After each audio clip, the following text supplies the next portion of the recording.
Shay Russell for mining.com.au, and joining me today is Damien Keys, the Managing Director for Sunshine Metals.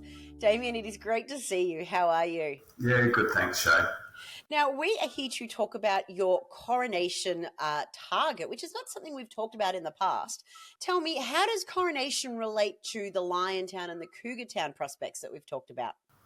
Yeah, so Coronation is it's part of that Ravenswood Consolidated Project. It's only about 12 kilometres from Liontown, and it's in that same belt of rocks. So it's highly prospective for gold, copper, and obviously lead, zinc, silver.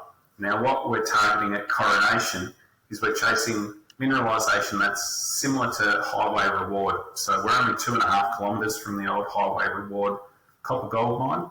It was about 4 million tonnes mined at 5 and a bit % copper and a gram gold, 1.1 gold.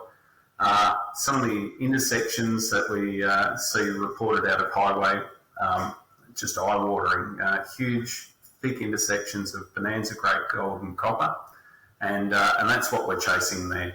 So it's a pretty exciting target, fits in with that the bigger theme around the gold, copper, zinc mineralisation. Just sticking on this announcement for the moment, I noticed that it was quite shallow. What's the benefit of that? Yeah, so we think there's two components to these systems, and that's what we've learned out of Highway Reward.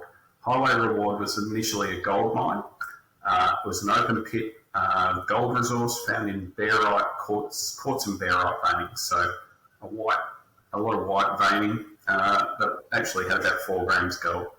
Now we're chasing initially that barite quartz style mineralisation at Coronation, and the real prize, the real kicker at Highway Reward were these massive sulphide pipes underneath. So they were the ones that contained the huge quantities of high-grade copper.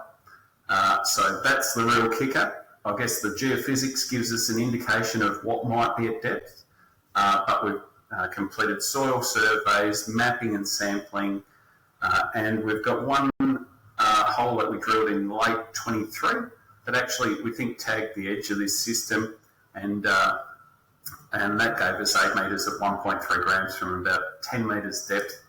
I think it's just the fringe, and we're really excited to get stuck into Coronation. And now I can't help but notice that your project is near former gold mills such as Pajango and Native Minerals. Does this have any benefit for the company?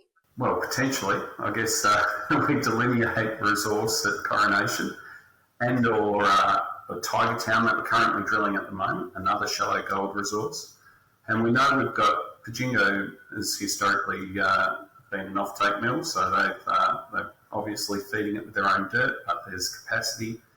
And it's interesting that Blackjack Mill's being re-established by Native Mineral Resources, both pretty close, both up the highway, and certainly provides potential for low capex cash flow off the back of shallow gold resources.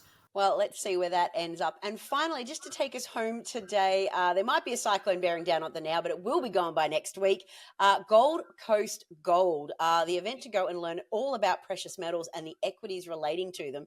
I believe you will be attending. Tell me, what can we expect to learn from Sunshine Metals at Gold Coast Gold next week? Yeah, well, we're looking forward to the Gold Coast. It'd be nice if there's still a bit of surf around at that stage. We'll see. But no, Gold Coast Gold will be great. It's a good chance for us to get out and explain to our investors and potential investors that we have got significant value with gold within our VMS resources and these shallow gold targets that we're testing.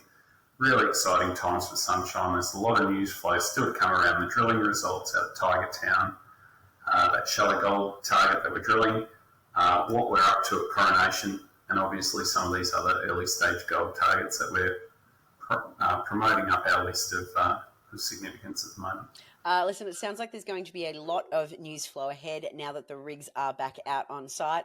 Listen, Damien, thank you so much for being here today, and I also look forward to seeing you next week in person. Thanks, Shay. See you.